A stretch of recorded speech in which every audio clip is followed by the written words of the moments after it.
Lord of the Mysteries audiobook by Kevin 521 Bold Assumption on the Ocean. Pirates had three iconic common interests: liquor, women, and gambling. Alger Wilson merely took out his silver pocket watch, flipped it open, and knew where he should go first. At 11:15, the brothels and bars hadn't opened. Only the gambling dens would have easily gathered a bunch of people who wanted to make a fortune.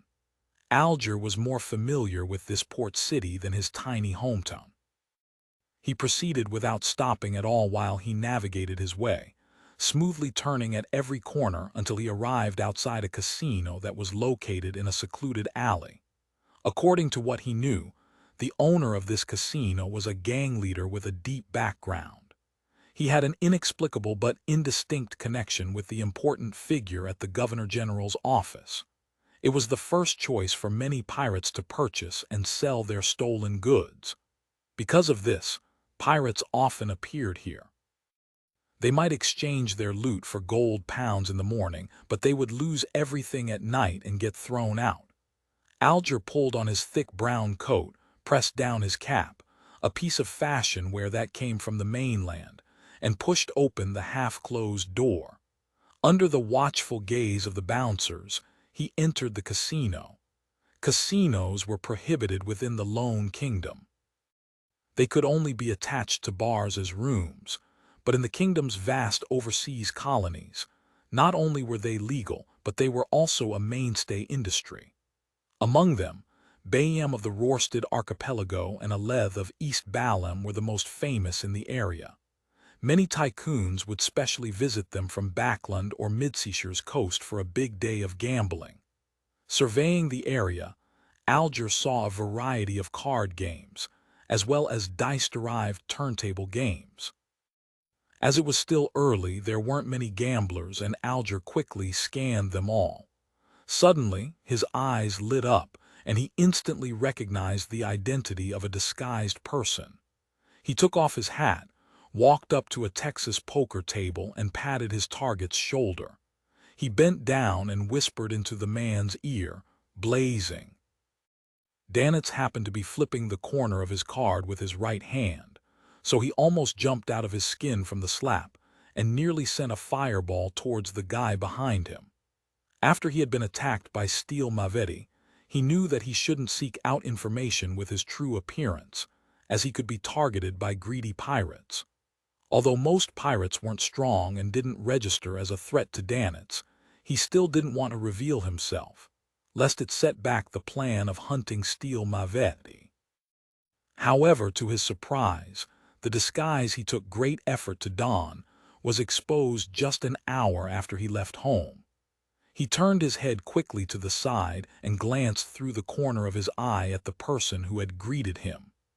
When he saw the signature seaweed-like dark blue hair, Danitz relaxed a little and turned to observe if the other players had heard the greeting. The gamblers were all carefully studying their hidden card, either folding or continuing, with none of them paying attention to what was happening over at his side. "Why are you here?" Danitz asked casually. He and Alger had met at the previous private meet, and he knew that the other party had a ghost ship and a dozen sailors. He was quite a powerful but unknown fellow. According to Vice Admiral Iceberg's judgment, if such a small and weak pirate crew was able to retain an ancient ghost ship, it meant that they were backed by a powerful faction. Perhaps they were members of the Church of Storms, or perhaps they were related to a particular pirate king or secret organization. They usually disguised themselves as ordinary pirates and gathered information for who they were really loyal to. It was easy to wipe any traces of themselves clean at scheduled times, and at times do things inconvenient for the power backing them. For example, silencing others or plundering certain special items. There were quite a few pirate crews like this, and no one would particularly be bothered about such matters. Alger pulled over a nearby chair and sat down. He tilted his head and asked in a low voice, "I heard that your captain obtained Death's Key." Danitz snorted with a laugh. "I thought you had a brain, but you've disappointed me. How can such a thing be so easily obtainable? We'll definitely sell it if you want it and offer a decent price. How about it? Do you want to consider this deal? Alger casually said. Perhaps it has other secrets. Maybe someone wants to deal with your captain. Who knows? Dog shit. Annoyed by his new hand, Danitz cursed out loud. Then he suppressed his voice and said, "That thing doesn't seem like a creation made by humans. It might belong to the giants or devils." Creation. Your captain still insists on teaching language to all of you, Alger asked with amusement. The rumor was that Vice Admiral Iceberg was a woman who was very strict when it came to knowledge. She couldn't stand the sight of a bunch of illiterates under her command, so every day on the Golden Dream, there was a class of general knowledge and reading, and every day she forced the crew to take turns participating. Wishing he could forget it, Danitz said, "It's much more difficult than fighting. Because of this, we're usually unable to recruit enough crew members. Every time we dock at the port to resupply, there will be people who resign." He didn't continue with the topic. Looking at the dealer, he said to himself, "Help me keep an eye out for Steele's whereabouts." Steele Moretti, Admiral of Blood's second mate. Alger looked down at Blazing's left arm, which was slightly propped up with a splint, and asked, "Were you attacked? For the key?" "His brain has already been eaten by his zombies," Danitz stressed. "You want to seek revenge on him," Alger guessed from the other's tone and request. He. Danitz smiled without a reply, looking as though he was concentrating on his new hidden card. Alger thought for a moment before saying, "The last time your captain appeared was 7 days ago, near Sonya Island." This was confirmed by a telegram. The Golden Dream wouldn't arrive in Bayam that quickly. "Do you have a new helper? If it's just you alone, then you aren't a match for Steele even if he were alone. And as you know, he's always attended to by a crowd." Towards Alger's question, Danitz's response was to throw out a chip. "Call. Who is it?" Alger first assumed that Danitz's attitude was a tacit agreement. He pinned his hopes by asking since it was a riskless endeavor. Danitz stared at the exposed cards and answered simply, "You wouldn't know." "I wouldn't know. Someone who has the strength to deal with Steele Moretti should be someone with a little fame at sea regardless of if they're a pirate or an adventurer, unless they belong to a specific secret organization, or it's their first time traveling the seas." Of course, it's also possible that Danitz doesn't wish to answer for fear of exposing a secret. That's most probable. Someone belonging to a particular organization, first time traveling the seas, with the strength to deal with Steele Moretti. Alger looked up slightly as he suddenly had a bold guess. He tapped on the edge of the table and asked, as if he were chatting about the weather, "Was Banzi Harbor fun?" He emphasized the word fun. Danitz turned his head in surprise and blurted out, "How did you know?" He believed that with the Church of Storms' style, it was impossible for it to air dirty linen. Furthermore, the passengers of the White Agate had just arrived last night. The people who had witnessed the developments had all signed confidentiality agreements, so how could the news spread so quickly? Alger smiled without answering.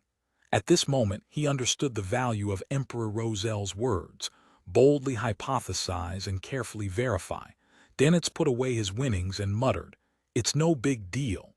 There was a revival of some ancient customs that led to the fall of a storm bishop." As expected. Alger chuckled and said, "I'll help you keep an eye out for Steele, but how can I contact you?" 15 Amurus Avenue is an unoccupied house.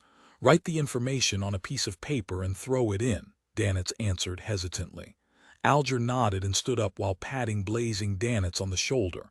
"Don't forget my payment." He turned around and walked towards the door. Watching the captain of the ghost ship depart, Danitz couldn't help but grumble. "This fellow isn't bad. However, I have to leave this place too." He couldn't quite trust Alger. Perhaps in a few minutes he might lead Steele Moretti and his pirates to rush over. After leaving the casino, Alger, who was wearing a pair of local baggy pantaloons, strolled down the street. He entered a department store and found a counter. He smiled and took out a handful of bronze pennies. "Give me a deck of tarot cards." While he was waiting, he leisurely thought of a question. Find authorized novels in webnovel faster updates. Better experience, please click www.webnovel.com for visiting. What is the adorer of Mr. the Fool doing at this time? In old John's restaurant, Klein watched as the waiter placed a plate of grilled fish in front of him. It was wrapped with something that looked like straw and covered with all sorts of spices, some of which he didn't recognize. The strong aroma seeped into Klein's nose and greatly enhanced his salivation. As expected of the spice archipelago, Klein was about to pick up his knife and fork when he saw the waiter place two things resembling tree branches on his plate. Chopsticks. Klein was shocked. Then he quickly locked on to the suspect, Roselle Gustav. "This is the kind of cutlery you have to use when eating grilled stickleback. It's said that Emperor Roselle gained inspiration from the customs of the elves," the waiter introduced. The customs of the elves. They are indeed a race that likes cooking and eating delicacies, or rather, it's purely an excuse Roselle came up with, Klein guessed, largely as a result of his understanding of that particular person's character. In the morning, he had gone to a few church hospitals in Bayam to provide hospice care for some dying people, to help them fulfill their wishes, and to engage in a deeper level of acting, but he had failed to find a suitable target. This wasn't to say that no one died in the hospital, but rather it was that they all had relatives who either accompanied them or had witnessed their deaths. There was no possibility of disguising himself as the deceased apart from giving people a fright. "I'll head to the bar where adventurers gather. There should be many foreigners who might die in a dark corner like stray dogs in order to pursue wealth at sea, while their families might never hear of them again." Klein suppressed his thoughts and focused on his delicious food. 522 Colony, the quality of stickleback's meat, was certainly not as good as that of Murloc meat, but the spices synergized to form clear layered flavors which Klein was rather delighted to have tasted. He just couldn't stop himself from eating after the first bite. Actually, there are some local Bayanders who wish to leave this dangerous circle and lead a normal life.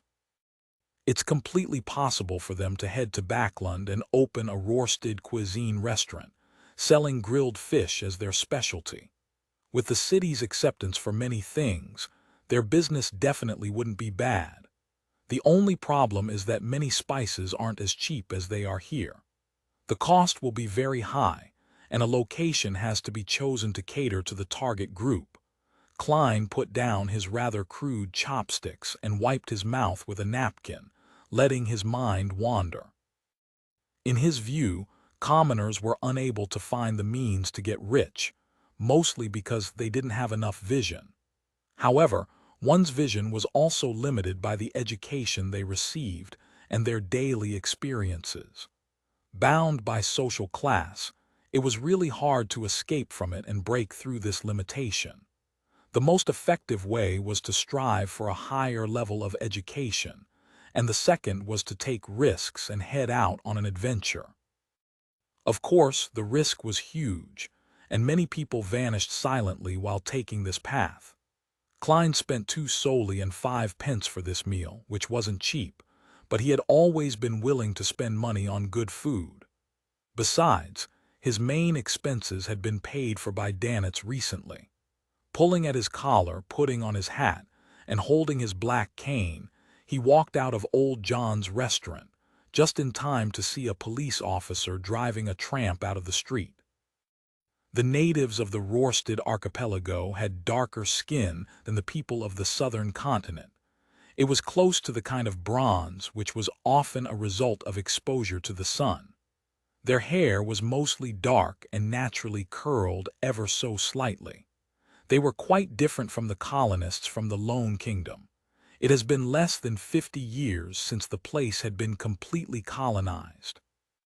At first, Lone had worked with the local kings and chieftains, under the name of the Mid-Sanya Company to extract economic benefits, but later, The management of the company quickly fell into corruption as they fought for power, even provoking the enemy for personal gain by starting a war. Even what was even more absurd was that they would report each other, claiming that their competitors had received bribes. With regards to this, they would find a member of parliament backing them. During parliamentary hearings, they would attack each other, something that nearly resulted in for visiting. There weren't many customers, so Klein easily made his way through the tables to the bar. He discovered that what was different from the other places was that there were 3 blackboards on the side of the bar that were supported by wooden shelves. Sitting on them were yellowing notices in white, with a variety of content, strange and varied. Some were hiring bodyguards, some were seeking help in finding people, some were investigating the situation on a particular island, and some were offering a high reward for the head of a particular pirate, while others claimed that they had obtained a treasure map and wanted to form a team. In short, the affairs that had been divided up between the private detectives and security companies in the Lone Kingdom still belonged to the adventurers here. A glass of Zarhar. Klein tapped the surface of the bar counter. It was a local malt beer, cheap and tasty, with a unique taste. It was loved by adventurers, something Klein had learned from blazing Danitz. 3 pence. The bartender casually glanced at the customer, not showing any change in his attitude because of the stranger's unfamiliar face. With a beer in hand, Klein sat in a high chair in front of the bar, sipping bit by bit as he quietly listened to the drinkers around him. Through their conversations, he searched for a worthy target. After nearly an hour, when the number of people in the bar increased, Klein finally heard something that might be useful. His spirit was jolted and he became increasingly focused. There were 4 people sitting at the table less than 3 meters away from him. They were feeling sorry for a man named Went. I always thought Went was out at sea. I didn't expect him to be at home. He's very sick. If I had knocked on his door 2 days earlier, he wouldn't have died. You don't know how terrifying the room was. Mushrooms were growing on his body in huge swaths of white. Dog shit. Stop it. Can't you see I'm eating sausages? Yes, yes, yes. Went's room was filled with bugs, moths, flies, butterflies, bees, and cockroaches. Holy Lord of storms, I couldn't believe this was a place where a human can live. Even the police who came later were stunned. As the conversation passed into his ears, Klein slightly frowned, feeling that Went's death wasn't normal. Within a few days of his death, his corpse was already filled with mushrooms, and insects were crawling all over the room. Something Beyonder related. With such an anomaly, the police would definitely report the matter to the mandated Punisher team. It sounds like it happened 3 or 4 days ago. The things that needed to be taken care of should have been dealt with already. Klein seriously considered whether he should pay a visit to take a look. At the very least, the man called Went was a lone adventurer in Bayam. None of his peers wished to help him transmit the news of his death. After listening for a long time, he gained a rough idea of where the place Went rented was. It was at the nearby 47 Blackhorn Street. Having finished drinking the last drop of the Zarhar beer, Klein put on his hat, left the bar, and headed for the apartment. After entering the door, he half closed his eyes and murmured to himself, "The room that recently had someone die in." He repeated the statement 7 times in a row, used his cane to quickly and easily arrive outside the room where Went used to live. It hadn't been rented out yet, and the anomaly inside had already been dealt with. There seemed to be nothing wrong with it. Klein put away the note he had used to open the door, locked the door behind him, and walked around carefully. After confirming the situation, he took out extract, essential oils, herbs, powders, and special candles, and he quickly set up a spirit channeling ritual in front of the bed. Although it had been several days, making it only possible for him to obtain the most superficial, disjointed, and remnant bits of information, Klein thought that it was better to have some than nothing. Without a doubt, He prayed to himself and entered the space above the gray fog. He responded and gave himself the power to channel the spirit. The flame of the candle suddenly soared, tinged with a ghostly blue as it swayed. Klein only felt everything fall silent, as if he had entered a realm that didn't belong to reality. His pupils were completely black, and even the whites of his eyes had been expelled. He no longer needed to use the technique of dream divination. Having advanced to faceless, with the help of the gray fog that made an initial entry into the real world, he was able to directly see the lingering spirituality of Went, a will that refused to dissipate. There were 3 scenes. One was of a tall, thin, dark, curly-haired, sharp-featured Went coming to the body of a discarded corpse, astonished to see a glimmer from it before it condensed into a green gem filled with an aura of vitality. The second scene was of Went lying on his bed with his eyes closed, his mouth slightly open. His skin was covered with mushrooms of all kinds, the surrounding cockroaches and moths piled on top of each other, and on his chest, a silver necklace embedded with the same green gem from before. The third scene was of a pretty girl with flaxen-colored hair sitting at the edge of the sea with her eyes slightly moist. Lingering around her was Went's reluctant voice. "Rain, I'm about to die. I'm really regretful that I never told you that I love you. I want you to marry me." The picture shattered, and the spirit channeling came to an end. Klein looked around and saw that the house was still dark and gloomy. "This fellow is truly unlucky." Klein shook his head and sighed. He already had a rough idea of the cause of Went's death, his random act of picking up something. The vast majority of Beyonders didn't know about the law of Beyonder characteristics conservation and indestructibility, and they had never thought that the deceased of their kind would be able to release a characteristic that could become an ingredient. As this process was relatively slow, it was easy for them to be missed. Therefore, after killing a Beyonder, they would usually search the corpse and throw it away, making passers-by like Went to luck out or some other creatures at the bottom of the sea or in the wilderness. Went didn't know that it was a Beyonder characteristic, and he had thought it to be a magical gem. Thus, he made a necklace and kept it close to his body. Slowly, he was corrupted by the influence and died in agony. Author note: this is what the British East India Company did in India. As expected of a bureaucratic empire, it has everything you need in this area. I nearly laughed myself to death when doing the research. 523 cooperation. By the time he left 47 Blackhorn Street, Klein had figured out Went's general situation. Find authorized novels in Webnovel faster updates. Better experience. Please click www.webnovel.com for visiting. He had disguised himself as a police officer and learned from Went's neighbors. Simeem Island, the island at the farthest end of the Rorsted archipelago.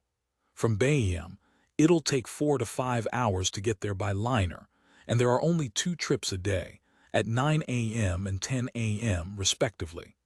Went's parents are long dead and he has no relatives. The only person involved is a girl he just can't forget, Rain. She's the perfect target for my first performance of acting as someone else. But just thinking about how I need to confess on Went's behalf, it feels so awkward. If the girl agrees, damn, how am I supposed to wrap things up? Klein thought with a troubled expression. He tried to recall the novels he had read and the movies and TV dramas he had watched, hoping for the most perfect solution. Soon, he had a general idea of what to do, stabilizing his mood in the process. His thoughts began to drift towards the matter regarding Steel Mavetti. I hope Miss Magician will get a radio transceiver as soon as possible. Klein sighed silently and got onto a rental carriage. Backlund, Sherwood Borough. Fors opened a letter Zio had brought back. It came from the science fiction novelist, Avil, who was pleased to share with Ma'am Wall the future development and applications of radio technology. Force directly skipped over the beginning and middle content, her eyes sweeping over to the end. He introduced 3 types, with detailed addresses and approximate prices. The most expensive is just £12. Force nodded slightly, feeling that this wasn't a very important business transaction. She suddenly felt her self-esteem was a little inflated. Perhaps because she had seen so many hundreds and thousands of pounds transactions in the Tarot Club, she no longer paid much notice to anything in the range of £10. Mr. World has the resources and finances. In the future, I might need to buy items from him or sell things I don't need. Yes, I'll just add postage, my transportation costs, and the price of the materials expended for the ritual to the original price. Force made up her mind quickly, and she subconsciously looked out of the window. Backland was still gloomy and dark, with a light drizzle pattering down. However, the fog wasn't as thick as it was before. I wonder when I'll receive the Spirit Eater's stomach pouch from the sun. Force couldn't wait to advance. In the Berg household in the City of Silver. Having already prepared the Spirit Eater's stomach pouch and the materials Mr. Hanged Man wished to acquire, Derek was in no hurry to sacrifice them to Mr. Fool. He planned to wait a little longer, until the chief was leading an expedition team or was presiding over a particular sacrificial ritual, before making an attempt. This is the safest and most reliable way. Yes, be careful, be cautious. Derek reminded himself before flipping open the Giant King's Court Book of Blackrock hand-copied edition. Recently, he had been reading this ancient tome. From it, he was able to understand some of the faces of the Giant King's court from ancient times. According to the ancient tome, it was a court of God. Time seemed to have frozen there, as though it was suspended in eternal dusk. All the buildings were extremely grand and magnificent, even reaching into the clouds. Humans who walked inside were exceptionally small, and they revered the owner of this scene from the bottom of their hearts. Backland, Hillston Borough, Waymondy's house. After listening to an explanation, Emlyn White combed his hair with his hand and intentionally asked, "Lord Baron, I forgot where I heard it from, but there was a very famous city named the City of Silver during the Second Epoch, or in the early half of the Third Epoch." Waymondy was a vampire baron whose age exceeded 200 years. He didn't look old, and he instead looked like a mature gentleman in his early 30s. His black hair was neatly combed back, and he was wearing a dark red cotton shirt with a brown pipe in his hand. As he enjoyed the warmth of the fireplace, he said thoughtfully, "No, at least in my memory, there's no City of Silver before the Cataclysm." Before Emlyn could even revel in his joy, Waymondy went on to say to himself, "But there was a kingdom of silver which was originally ruled by the Giant King's court and later came under its jurisdiction." Kingdom of Silver. Emlyn White thought for a while and said, "Lord Baron, is there anything more specific?" Waymondy looked up at him, smiled, and said reminiscently, "The Kingdom of Silver had a rather special position in the Giant King's court. They didn't directly believe in the Giant King, Almir, and instead they believed in the Giant King's court's queen, Umbella. City of Generosity, Bayham Dock area. Acid Lemon Street, Wind of Azure Inn." Klein stood at the corner of the street, undid the topaz pendant on his left wrist, and divined to ensure that there was no danger ahead. With that in mind, he strolled back to the inn, went up to the 3rd floor, and opened the door of the luxurious suite. He was slightly surprised to find Blazing Danitz already back, slumped in his reclining chair, drinking. After a moment of consideration, Klein calmly asked, "What time is it?" "Isn't there a clock?" Danitz muttered. He looked at the wall opposite him and read out the time, 3:40 p.m. Before he finished his sentence, Danitz suddenly came to his senses, sat up straight, and laughed dryly. "I've already gone to the places I can get information from and asked the people I can ask. There's no need to stay outside any longer. It will increase the risk of exposure and affect your hunting plan." Klein found a chair and sat down, and he expressionlessly said, "Tell me what happened. What problems could there be? Although I'm mainly an adventurer who hunts treasure, I'm also a qualified part-time pirate." Danitz felt that his abilities had been insulted. After being swept by Jam and Sparrow with a cold glance, he smiled and gave a brief overview of the places he went, the people he met, and the news he had heard from the morning and afternoon. Hearing Danitz sigh that a captain of a ghost ship named Alger knew about Banzi Harbor, Klein suddenly wanted to frown. With Mr. Hanged Man's relationship with the Church of Storms, even before I controlled the world and actively mentioned it, he didn't know about the anomaly at Banzi Harbor, so how could this Alger have known? Is he some powerhouse of higher standing in the Church of Storms who's disguised as a pirate, or someone who has some sort of relationship with the heretics in Banzi Harbor? Mr. Hanged Man has been active in the surrounding seas, so there's a possibility that it's him. Klein's heart stirred as he recalled the characteristics of the Hanged Man. Above the gray fog, although he couldn't clearly see the other members' appearances, it was still obvious as to whether they were men or women and what their hair color was. Klein raised his hand to stop Danitz from speaking. He said in a low voice, "Very messy hair, dark blue in color. You know him. That guy isn't simple," Danitz sighed. "As expected, heh. I really didn't expect to meet him so easily." Klein didn't respond. Instead, he leaned forward and said, "Continue." Without thinking too much into it, Danitz gave a general description of what happened afterward and explained himself. "As you know, no one can be sure when they'll get anything when trying to get information. After finding everyone who could be found, the only thing one can do is wait patiently. This will definitely take a while." "There's another solution that doesn't require waiting," Klein deliberately said in a flat tone. "What solution?" Danitz asked in surprise. Klein nudged his gold-rimmed glasses, the corners of his mouth curving into a smile.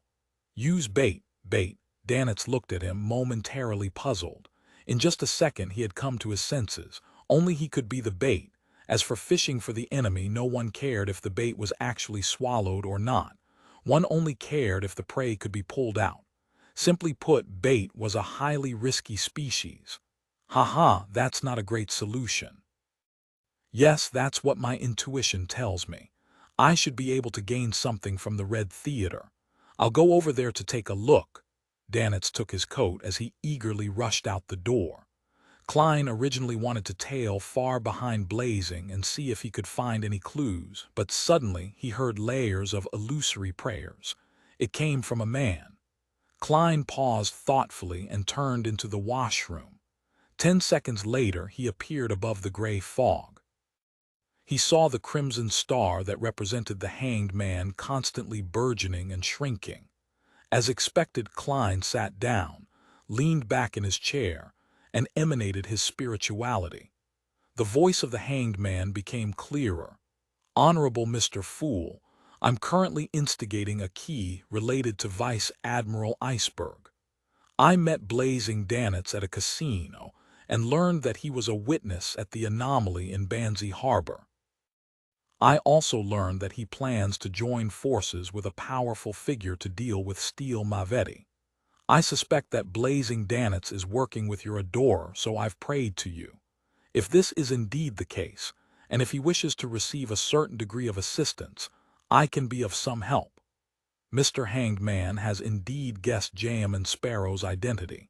He likely only had his suspicions, but he successfully obtained verification by inquiring about Banzi Harbor from Danitz. This is also good. With the help of an experienced local, the plan to hunt Seer Pathway would be much smoother. Unless it directly affects the Fool, there's no meaning for the Hanged Man to entrap an adorer judging from his expression and attitude. He doesn't have any suspicions towards the Fool yet. I didn't leave any loopholes. Klein's thoughts raced, and he quickly made his decision. After making a divination, he conjured the world and covered the dummy with fog. He placed him in a praying stance and answered solemnly, Honorable Mr. Fool, I am in need of some assistance. After finishing this scene, Klein threw the voice along with the scene into the crimson star symbolizing the hanged man. 524 meeting 5 p.m., Olive Tree Avenue, Pam's Divination Lodge.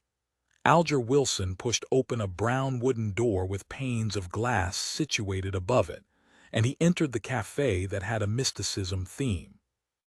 He ordered a cup of Fermo coffee from the Paz Valley on the Star Highlands of the southern continent. He took out the tarot cards he had bought earlier and placed it beside him.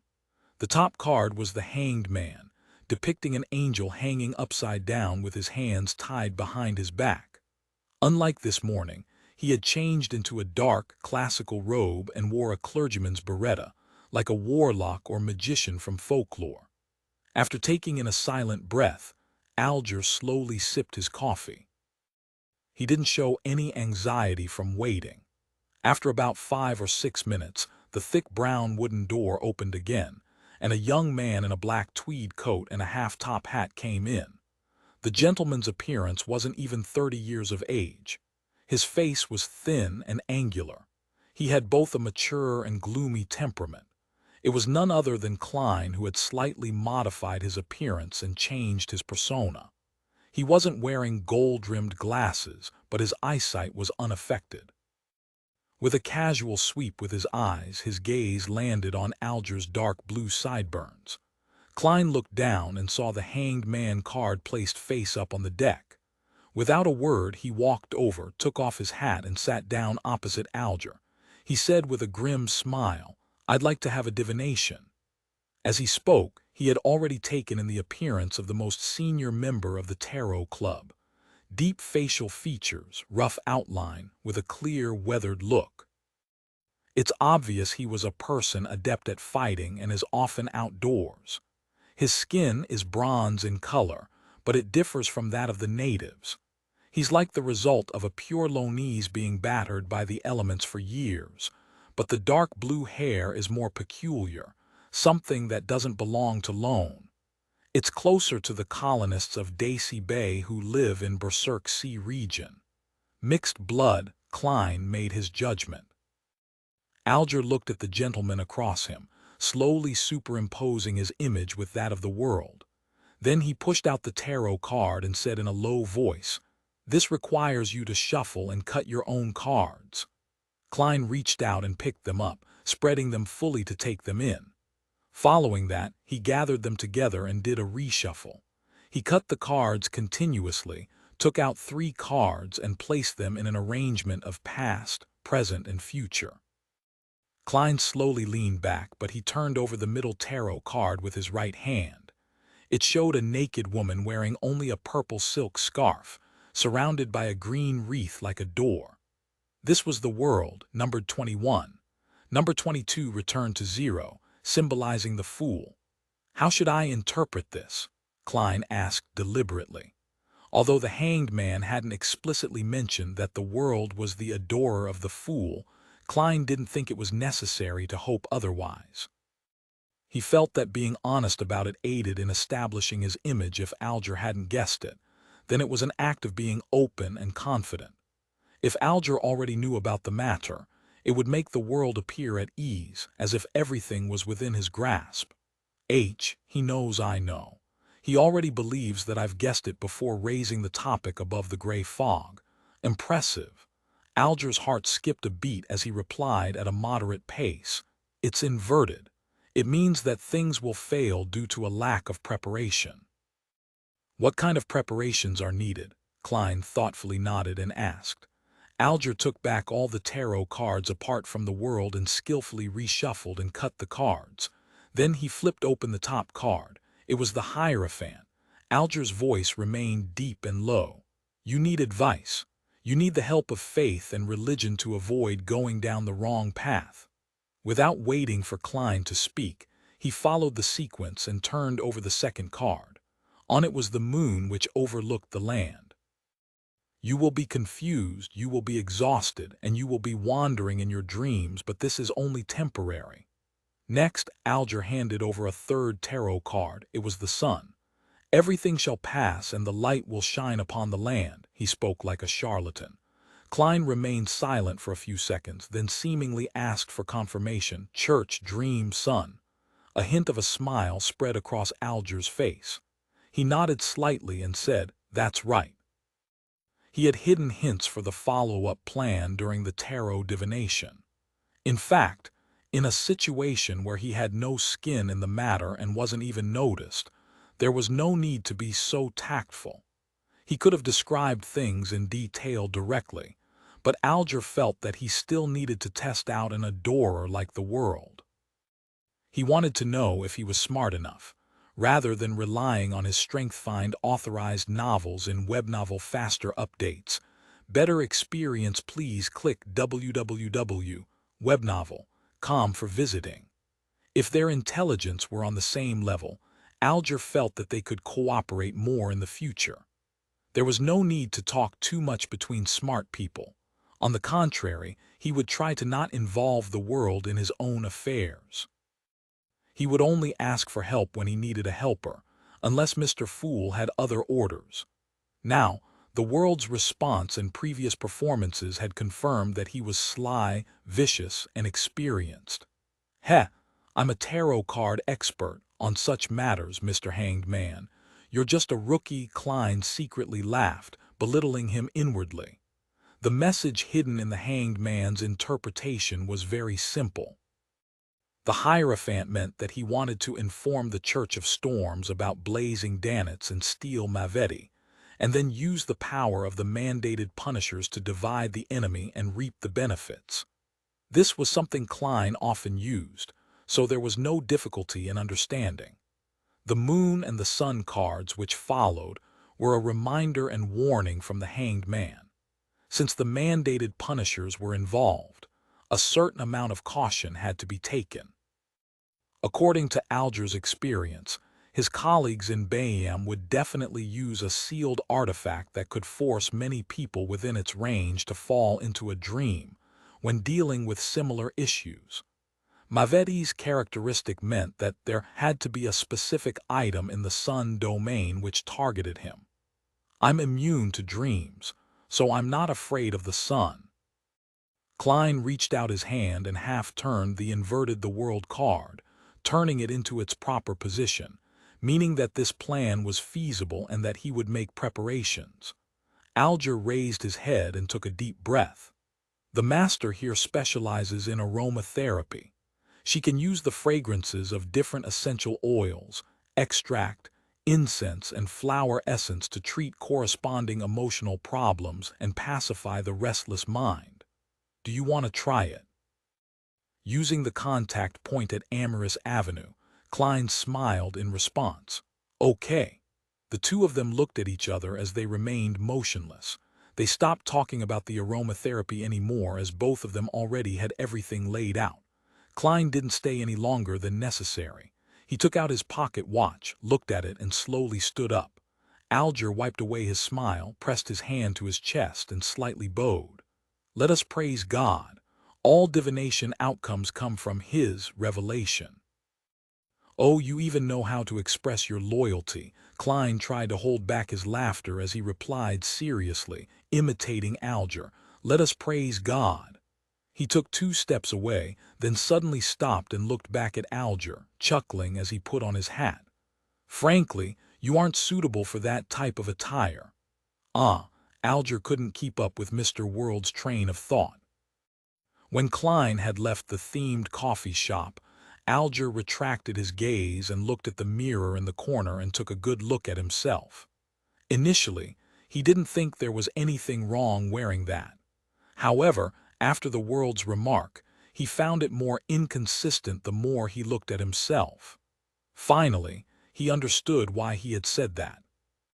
A fellow who looked boorish and hardened, one appearing capable of summoning 100 sailors at any time to beat up his opponent or bringing out an axe and chopping them into pieces, really shouldn't be wearing such a mysterious classical warlock robe. It made his bearing somewhat abnormal. Cathedral of Waves. Alger, who had changed back into his original clothes, kept a low profile and followed the worshippers into the hall. He took advantage of the act of making a confession in order to meet the Bishop Chogo through the priest in charge. After saluting, he went straight to the point. I met Blazing Danitz, who claims that the key that Vice Admiral Iceberg possesses has nothing to do with Death's treasure, and that they are even willing to sell it. He entrusted me with a mission to take note of Steele Mavetti's whereabouts. Apparently, he was injured by this second mate of the Admiral of Blood, and is in a rush to escape from his pursuit. Your Excellency, I wish to leak this news, making Steele Mavetti and his subordinates successful in cornering Blazing Danitz, and I wish to use this opportunity to capture them all or execute them on the spot. This will be able to effectively keep the arrogance of the pirates in check. Chogo revealed a look of approbation. Very good. The way you do things is better than I expected. Alger replied with a look of humility. This all stems from the Lord's guidance and also from your teachings. In the evening, I'll find a suitable target to leak this news to. If I come to pray again, it will indicate that Steele Mavetti temporarily isn't taking action. If I do not appear, it means that I might be restrained by him or his subordinates to prevent any news from leaking. This means that they have fallen for the trap. After giving details of the location and other matters, Alger returned to the confessional and left as usual. 7:15 p.m. Amyris Leaf Bar. Alger, wearing a pair of baggy pants and a head towel wrapped around his dark blue hair, stood by a boxing ring and held a glass of Lanty Proof in his hand.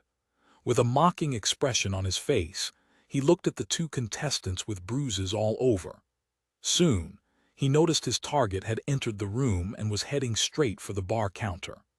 After a while, he sat down next to the thin man and said with a chuckle, "I heard that Steele has arrived in Bayam." The man tilted his head in alarm and replied with a fake smile, "Why don't I know about it?" "Is that so? It looks like Blazing fooled me." Alger smacked the bar counter and drank a mouthful of alcohol. "Blazing Danitz." The man's eyes lit up as he asked hesitantly. "Yes, that's him." Alger gritted his teeth. "I met him this morning at the Gold Coin Casino. This damned fellow claimed that Steele was in Bayam. Pewee, how dare he lie to me?" The swarthy, thin man's eyes darted around without interrupting. He finished listening quietly, stood up, and chuckled. "I forgot that I have something to do. We should have a game of cards another time." He patted Alger on the shoulder and in a seemingly unhurried manner left the bar in a hurry. Alger held a glass of alcohol, half turning to look at his back. His eyes appeared deep and gloomy, and there were no signs of a smile at the corners of his mouth. 525. The calm squaw looking up at the wall clock, and seeing that it was past 8 o'clock. Alger put down his glass mug of alcohol and pushed his way through the drunkards into the street. As the Rorsted archipelago was rich in coal, Bayam was like the mainland cities of Backland and Pritz Harbor. Its streets were lined with tall black lamp posts, and the light of the burning gas effused through the metal grill, illuminating the relatively clean streets. Alger pulled off his headscarf and slowly turned into a side alley. At a dead end in the alley, he could smell the scent of urine mixed with alcohol. Although the Amyris Leaf Bar had a bathroom, it clearly wasn't enough for the customers during peak periods. Some of the drunks who couldn't hold it in could only find a secluded place to relieve themselves. Find authorized novels in Webnovel Faster Updates. Better experience, please click www.webnovel.com for visiting. The red moonlight penetrated the clouds and shone into the alley. While Alger was still considering whether he should put on a more convincing act, a firm and pervading voice came from behind him. "Did you purposely leak the information about Blazing to us?" "He's not stupid," Alger muttered to himself as he slowly turned around, as though preparing for a surprise attack. 7 or 8 steps away, he saw a figure leaning against the wall.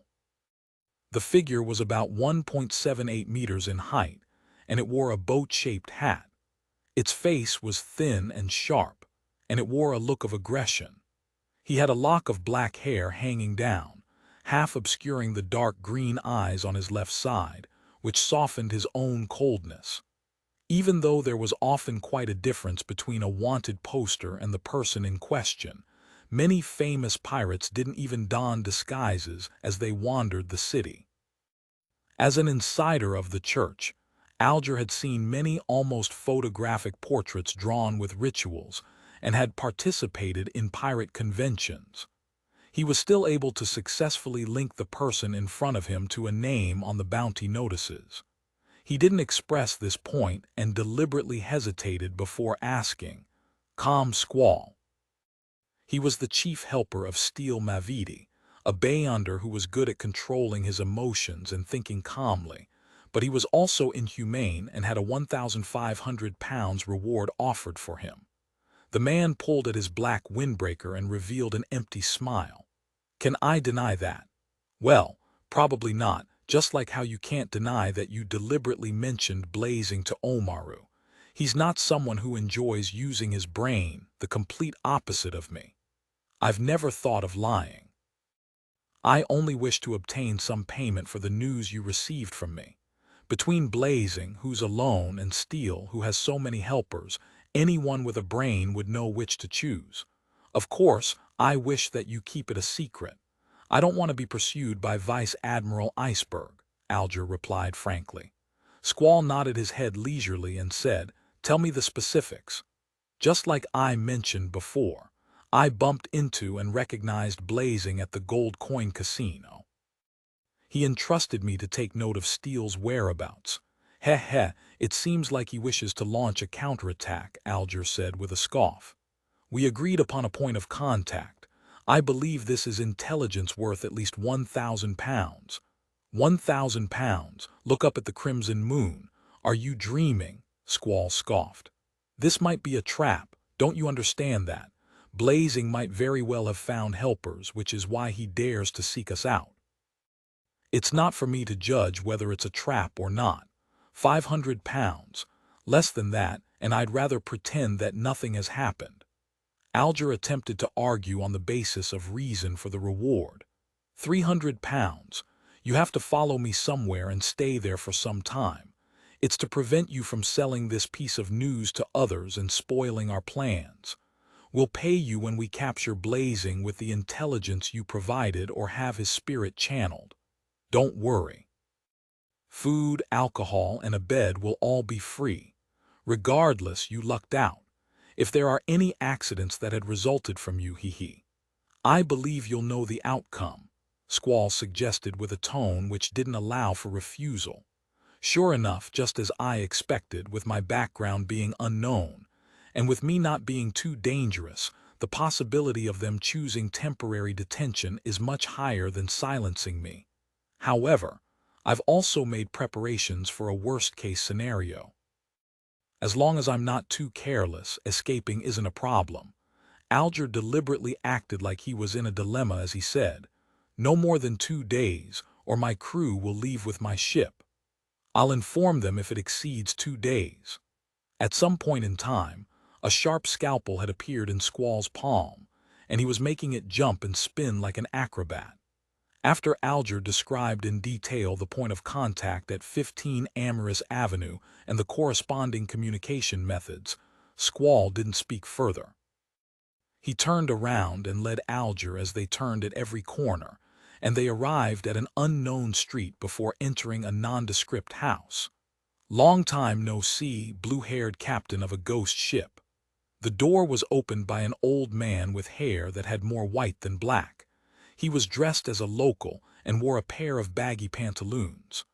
"Old Quinn, you really are the intelligence officer of the Admiral of Blood," Alger deliberately said in astonishment. Old Quinn chuckled and said, "There's always some truth to rumors. What you imagine to be fake might very well be real."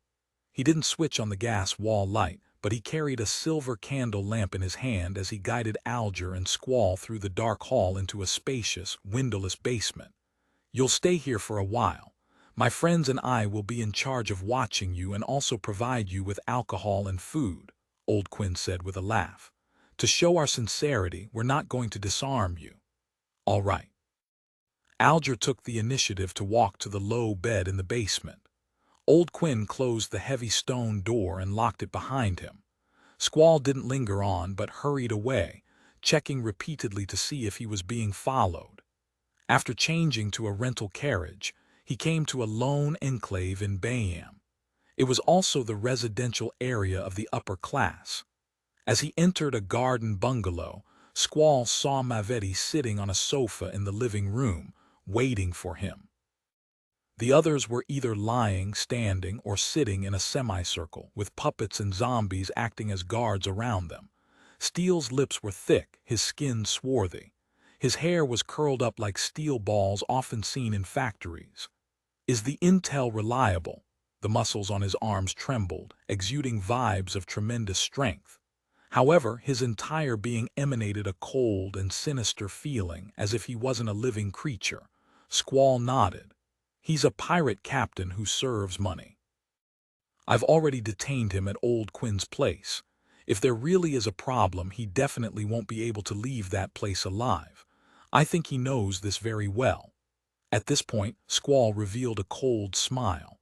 However, we still have to be wary of any accidents. This might be a trap set up by Blazing. Do you have any ideas? Moretti asked directly. The first thing he saw was a pirate lying on a couch. He was wearing a brown local tunic and twirling a yellowish-brown straw hat with his fingers. This was Moretti's deputy of this round of operations. He was the captain of the 6th ship which was lost in the battle with Vice Admiral Dusk, Blood Brambles Hendry. He had a bounty of 3,800 pounds. It's clear that Squall has a plan. Hendry used his straw hat to cover his pale face. Squall chuckled and said, "Didn't that adventurer, John Smith, send Mordor to join us under cover? Let's deliberately leak the news to him, making him think that we're still waiting for help and that we can only take action the day after tomorrow or 3 days later. Those bunch of greedy adventurers definitely wouldn't let Blazing off. They'll definitely fall over themselves for him. When the time comes, we can find a spot to watch the show. If there are any accidents, they'll be the ones bearing the brunt of things. If everything is successful, we can also cull them." All right. Steele Moretti's eyeballs slightly moved, radiating intense bloodthirst. In the early hours of the morning, everything was ready. Blood Brambles Hendry brought a leather suitcase over, took out a peacock blue carpet, and slowly spread it out in front of him. There were many mysterious patterns on it that had a non-human flavor to it. Moretti, Squall, and 2 other Beyonders, as well as 8 zombies and puppets, took their places on it. Hendry was the last to step in. Closing his eyes halfway, he recited a single word in Elvish: "Flight." The peacock blue carpet tightened suddenly and floated upwards, lifting everyone up from the ground and into the air as they flew towards Amorous Avenue. During this process, Hendry pulled out a black handkerchief and shook his wrist, turning it into the night sky which magically covered all their traces under the moonlight. In about 7 to 8 minutes, they arrived in the area around 20 Amorous Avenue. Diagonally across them was the targeted house. They didn't move forward. Instead, they let the flying carpet hover silently in front of the crown of a thick tree as they lay prone to observe the situation. Time passed, second by second, as Hendry steadied the mystical item. There were no signs of a lack of spirituality. The night slowly passed, and the horizon was suffused with a faint red glow. The sun was about to rise, and the gang of pirates led by Steele Moretti began their preparations to find another suitable spot for daytime surveillance. At this moment, a figure nimbly moved across the rooftops with his back bent, arriving above 15 Amorous Avenue. He wore a black cloak, his eyebrows yellow, and eyes dark blue. His facial features and contours were relatively soft. It was none other than Blazing Danitz. Danitz looked around cautiously for a moment, then climbed up the raised chimney, pushed his hand through it, and slid down. "He's really here." Steele Mavetti, Blood Brambles Hendry, Squall and company felt their spirits lift at the same time. At this moment, several figures sprang up from the chimneys and periphery of Units 13, 14, and 17. They rushed over with fast and potent stances, either breaking the windows, kicking open the doors, or using the chimney to rush into Unit 15 from different positions. 526 Dream of Eternity. The Rorstad Archipelago was the lone kingdom's governing branch in the central areas of the Sanya Sea. Similarly, it was a key diocese of the Church of Storms. It had a high-ranking deacon, who was part of the Council of Cardinals, permanently stationed here. Of course, even a pirate at the level of admiral might not be able to stir such a powerful figure into action, much less when it dealt with a second mate and boatswain. As a result, it was left to Deacon Cordoba Roy, who happily accepted the order, and led two mandated Punisher teams to activate sealed artifacts 237 and 2166. They lay in ambush at a distance from 15 Amyris Avenue in order to be absolutely safe. From Cordoba Roy's perspective, a team of mandated Punishers with two sealed artifacts was enough to deal with the group of pirates consisting of Steel and Blazing Danets, but the latter's intention of keeping an eye of his pursuer's whereabouts caused him to worry. Instinctively, he felt that there was a problem, so he called for an additional team of mandated Punishers. Actually, just having 237 is sufficient. While they waited, Cordoba Roy suddenly sighed. In his opinion, this sealed artifact would be the nightmare of Steel, Blazing, and company. He closed his eyes and the corresponding information appeared in his mind. Number 37. Name, Dream of Eternity.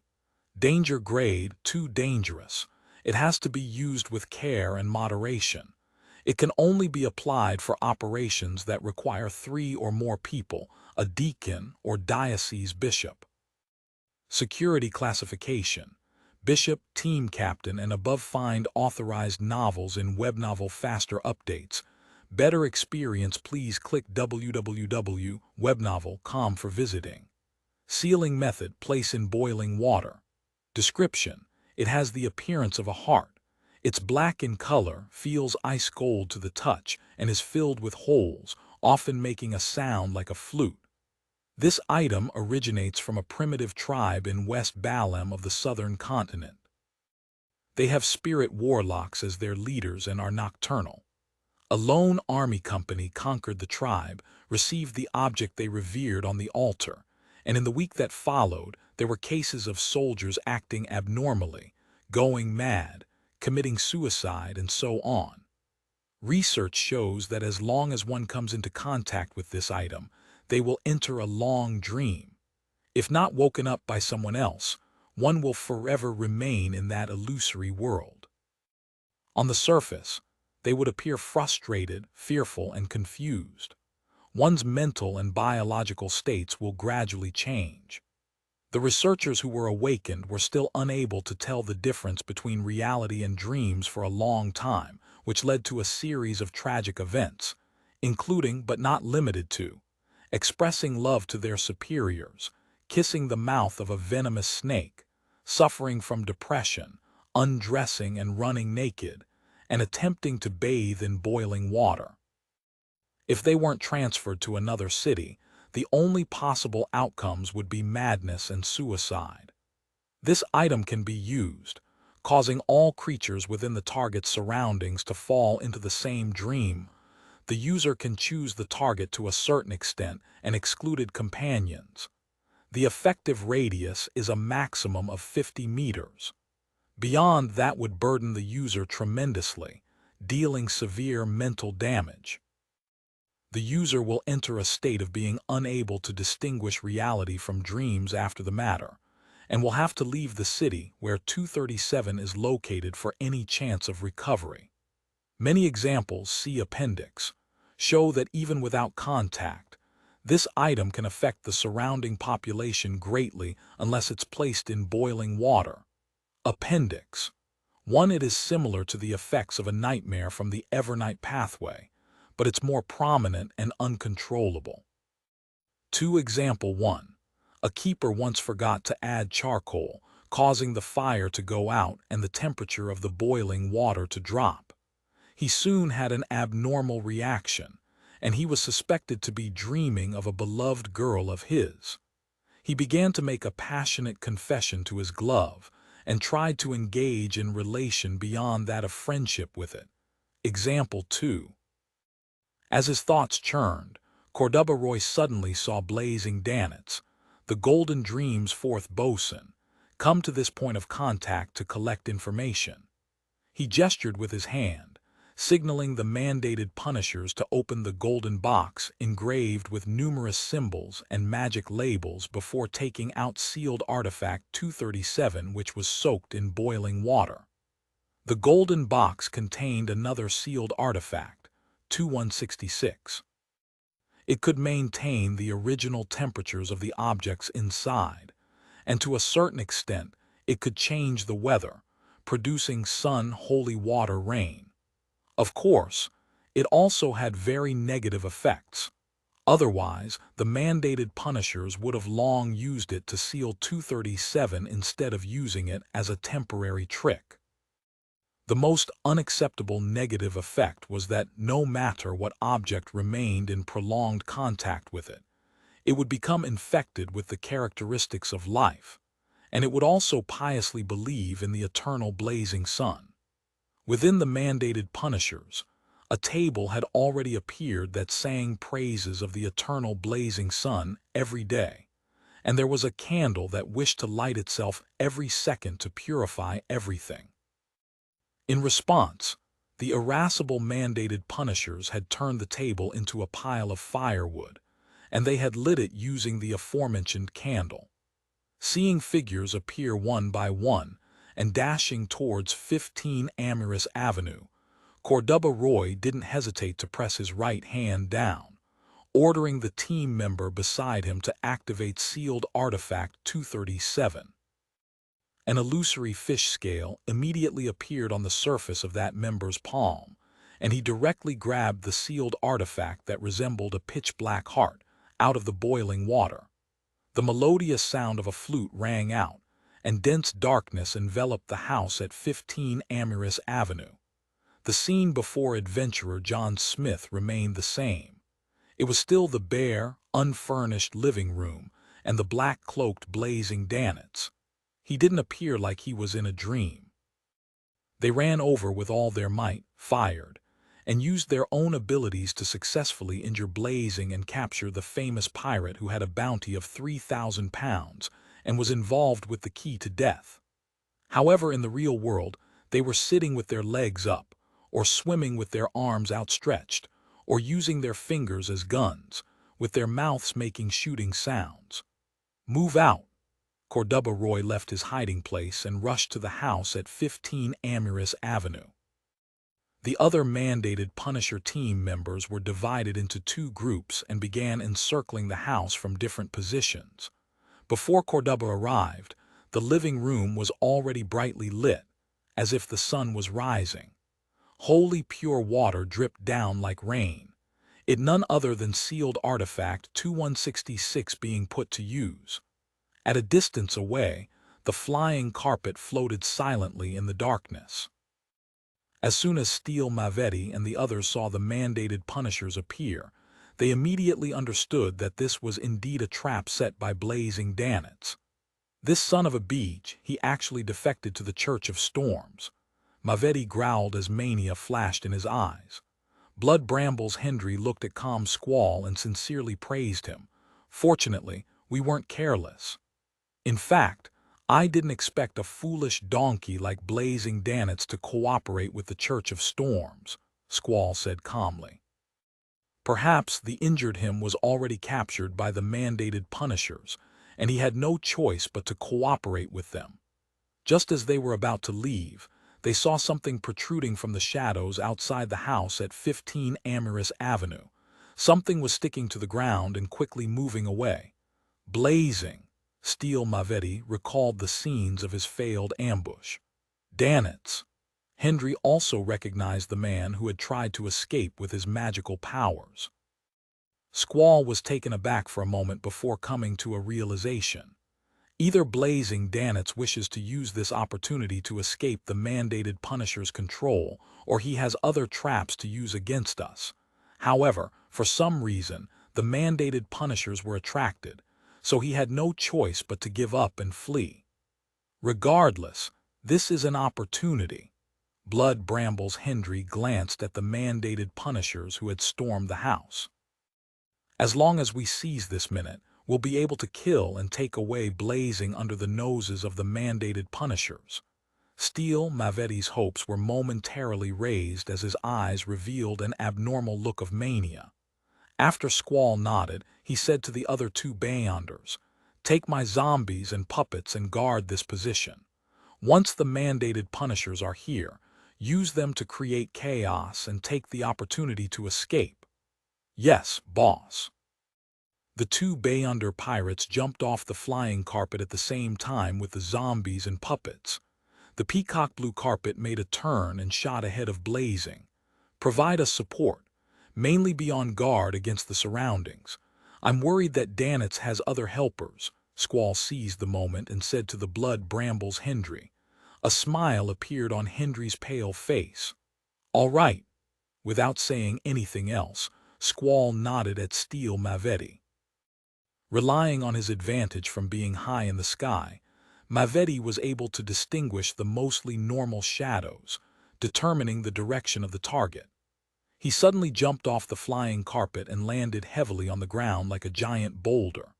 White frost condensed under his feet as a layer of cold and transparent ice quickly spread to the side. The black shadow was immediately frozen in the corner. With a crack, Blazing Danitz struggled to break free, growing out of the shadows. On the flying carpet, Hendry showed their good teamwork by dropping what he had long held in his hand. They were green leaves, flowers, and brambles. The leaves, petals, and brambles wildly grew in size or joined together, ensnaring Blazing Danitz, making him immobile. Squall took the opportunity to jump off the flying carpet and thrust a sharp scalpel in his right palm towards Danitz's neck. Splat! He held onto the handle of the scalpel with his right hand and circled around to the back of the target. Danitz's head fell off and his body quickly shrank, turning into a thin, tattered paper figurine. At the same time, Steele Mavetti felt an indescribable sense of hunger bearing down on him. It was like a terrifying monster hidden in the darkness, quietly watching him. No, it's not Blazing. Just as this thought flashed through his mind, an extremely compressed, incandescent fireball flew over from one of the rooftops, smashing towards his body. Steele Mavetti only made one movement, and that was to raise his arm in front of his body. Boom! The flames exploded and a shockwave radiated in all directions, blocking Squall's and Hendry's line of sight. However, they weren't flustered at all, as they had the utmost confidence in Steele. Sure enough, Mavetti only suffered from having his clothes torn and his skin covered in white marks. Apart from that, he hadn't suffered any injuries at all. But at that moment, he suddenly saw a figure walking out of the roiling flames in the sky. It was clearly a black cloak belonging to Blazing Danitz, but it had neatly combed black hair, dark, emotionless eyes, and a thin, cold face. The Danitz from before had always been faceless Klein, Jam, and Sparrow, who had always been prepared for the hunt. Thank you for listening to the story on KevinAudio.com 527, a quick battle just as he leaped out of the flames. The 2 points of light in the eyes of Klein, who wore golden gloves on his left hand, enlarged in size and changed from dark to bright, as if they were lightning that suddenly cut across the sky. After distracting Steele Mavetti and company's attention with paper figurine substitutes, he had activated Creeping Hunger and switched to the interrogator's soul. He planned on using the psychic piercing Beyonder power. "Ah!" Steele Mavetti suddenly cried out miserably. It was as if someone had stabbed a knife into his head, stirring his grayish-white brain. A feeling of pain came from the depths of his soul, instantly occupying his mind. At the same time, his Beyonder powers erupted from the irritation and turned into a hurricane that spread out in all directions. Suddenly, beautiful snowflakes began to fall from the sky. Layers of translucent ice began spreading outwards, and the trees on both sides of the road were covered with white edges. They withered quickly, revealing traces of decay. The lingering resentment of the remnant spirits was successively awakened. They sobbed, wailed, and shrieked, causing the nearby area to be dyed with a gray and repressed color. Klein naturally descended from the sky, his left glove shining like the sun. He opened his arms and leaned back as if embracing something. Just as his heels touched the cold ground, a pure, blazing, thick pillar of light descended from above. This holy radiance enveloped Steampunk Moretti, illuminating his dark skin, firm muscles, and steel ball-like curly hair.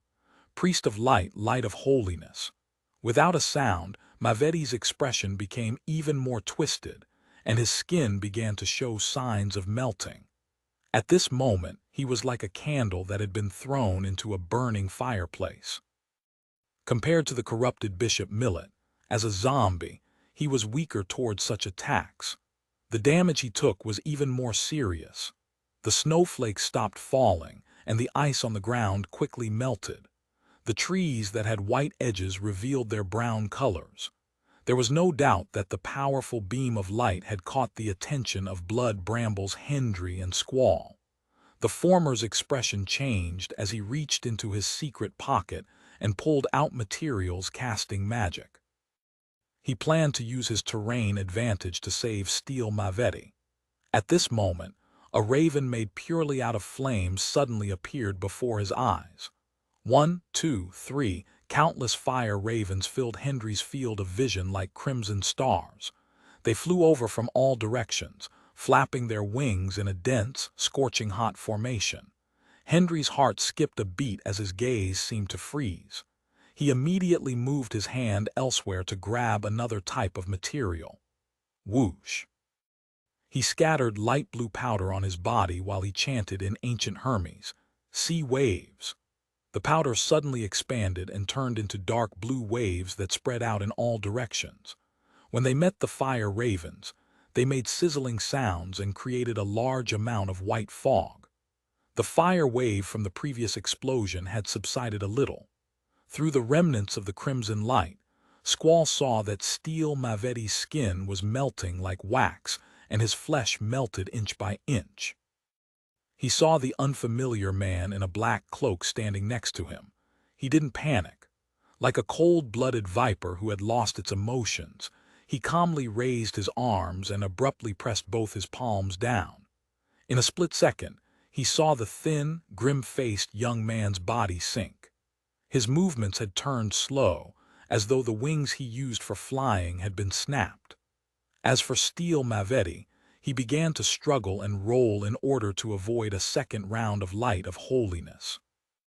Immediately following that, Squall noticed that the man had lost his weight and thickness. Once again, he turned into a thin paper figurine, pressed to the ground by an invisible force before soaking into the mud that came as a result of the melting ice. Klein phased into existence from another position. He rubbed his right thumb and middle finger together and snapped his fingers 3 times as he rushed forward. Pa, pa, pa. The sunbird-shaped dark golden brooch in front of him flashed continuously as it added a purifying element to his air bullets. Bang, bang, bang. The 3 bullets connected at an extremely fast speed and hit the slow-moving Steampunk Moretti in his right chest, penetrating his half-melted skin and flesh, creating an exaggerated, gruesome wound. Golden flames spread in all directions. Sue, Sue, Sue. Squall tossed out scalpels after scalpels, but they were all dodged by Klein's deft, acrobatic maneuvers. At that moment, Steampunk Moretti had gotten a breather. With a push of his palm, he stood up once again and charged straight at the enemy, fully displaying his advantage in close combat, as well as his abnormally strong body that could withstand powerful blows. Ice formed under his feet again, and his fists effused a rotting aura. Then once again he saw two bolts of lightning shoot out from Klein's dark brown eyes, shooting into his own. Steampunk Moretti subconsciously raised his head and clenched his teeth. His nose, mouth, and ears were all leaking blood, adding to his previously melted skin. While shooting the air bullets, Klein had changed the soul he used for grazing. It was still interrogator, and it was still psychic piercing. Against a beyonder like a zombie which had a body as tough as steel, dealing damage to the spirit body was far more effective. While the repeated strikes made Steampunk Moretti's body stiffen for short periods of time, he lost the shackles of his reasoning. Black, firm hair grew from his face, one strand at a time, while his teeth and nails also constantly grew longer. His skin squirmed in a bid to coalesce, turning from black to white. He was like a real, crazy zombie who was thirsting for blood. Klein took this opportunity to close in. He bent his body and brushed past Steampunk Moretti's shoulder. He then stuffed the item in his hand into the hideous wound that he had created into the man's body. It was a bottle with a few ordinary brass bullets, and inside it was a large amount of sun-holy water that Klein had prepared in advance. Oof! Klein, who didn't stop, caused Squall's attempt to control him to fail again. With a twist of his heel, he moved behind Steampunk Moretti, his back to him. Pow! He raised his right hand and snapped his fingers before Steampunk Moretti could pull out the glass bottle. Bang! A light explosion rang out, and fiery crimson light soared, shattering the already fragile glass bottle. Large amounts of sun-holy water inundated Steampunk Moretti's body. The infamous pirate with a bounty of 6,000 pounds froze where he stood, his throat letting out an anguished groan. He plopped to his knees. A dark green gas in his body was pouring out and disappearing into the air. At the sight of this, Squall's eyes darkened. He immediately took out an iron-black charm and muttered a word in ancient Hermes, shriek. The charm suddenly cracked and vanished, completing the sacrifice. An invisible sound wave swept outwards like a tsunami, almost successively drilling into the ears of everyone around. Klein's mind buzzed, the tip of his nose cold. Blood oozed out, and Blood Brambles Hendry on the flying carpet was in an even more miserable state. His face was twisted, and his body convulsed as he fell down, unable to even let out a tragic scream. On the contrary, Blazing Danitz, who was far away on a rooftop, wasn't subject to any effects. He happily threw out another blob of a highly compressed incandescent fireball. The fireball landed on Hendry's body without any resistance and exploded with a loud boom. Flesh and blood splattered outwards. Flames wrapped around his fingers, calves, and head before he fell to the ground. The flying carpet then lost control and slowly settled down. Squall took the opportunity to turn around and run, not hesitating in the slightest. However, he was stunned to discover that the terrifying man who had almost finished off Steampunk Moretti within 10 seconds didn't seem to show the slightest signs of being impeded. He had turned around and given chase. How is that possible? This a shriek charm created by Admiral. Squall had no time to think over the reasons. He ran as fast as he could down the other street. At that moment, his head was suddenly hit hard by someone. A tearing pain made his whole body spasm. Find authorized novels in Webnovel Faster Updates. Better experience, please click www.webnovel.com for visiting. The lightning in Klein's eyes faded as he raised his right hand and snapped his fingers once more. Bang! An air bullet crossed the distance of about 10 meters and accurately drilled into the back of Squall's head. Squall didn't have the non-human endurance that Steel had. His vision immediately blackened and he slowly fell to the ground. Klein caught up with him in a few steps, reached out his left hand, and let the jubilant creeping hunger enjoy the meal. I have heard the voice of the true creator before, and I've experienced Mr. Door's call for help. I have great resistance in this aspect, and I can even quickly recover from the shrieking of a wraith, let alone a mere charm." Klein muttered silently to himself as he watched Squall's body be reduced to flesh and blood and plunge into the open mouth of Creeping Hunger. After a few seconds, Creeping Hunger came to a satisfied halt, and Klein quickly returned to Steel Mavetti's side. This zombie had been miserably purged. Although his head remained intact, he was already dead. Klein took a few steps forward, picked up the peacock blue flying carpet that had fallen to the ground, wrapped it around Steel's body, and lifted it. Glancing back at 15 Amorous Avenue, he listened to the commotion of rampaging zombies and puppets, and he sensed that the mandated punishers were approaching. Klein pulled his hood over his head, bowed slightly in that direction as a salute. "Pa!" Klein rubbed his fingers, and all of the paper fragments around him were set ablaze, producing crimson-red columns of fire. Under the light of the fire, his body turned illusory, and he vanished from where he stood, with the items turning into a shadow. As for the beyonder characteristics of Squall and Hendry, which were slowly coming into existence, he didn't take a look, nor did he pay any attention to them. Greed would cause him to fall into unnecessary danger. Besides, the harvest he had reaped now was already sufficient. After leaving some of the mandated punishers to deal with the rampaging zombies and puppets, the pirates who had been damaged by his companions, and the beyonder adventurers who were caught, Cordoba Roy led the rest of the team and rushed over. However, all they saw were scattered corpses, scalpels, and withered trees on the streets. They could distinguish the receding aura of the sun, as well as the evil sensation that came from the depths of flesh and blood. 528 grazing. It was early in the morning, and the sky had just brightened up slightly. Most of the alleys were dark and quiet. With the aid of Danitz's cloak, Klein blended into the shadows and quickly moved about. He felt as if his surroundings were grayish-black and transparent, with reality being blurred. All sounds seemed to come from the depths of the starry sky, empty and distant. After staying as far away from Amorous Avenue as possible, he acquired his bearings and grew out from the shadows. He appeared in an empty alley filled with broken stones. Klein's hands shook, throwing Steel Mavetti's peacock blue flying carpet out in front of him. He wanted to finish the grazing before Mavetti's spirit body began dissipating.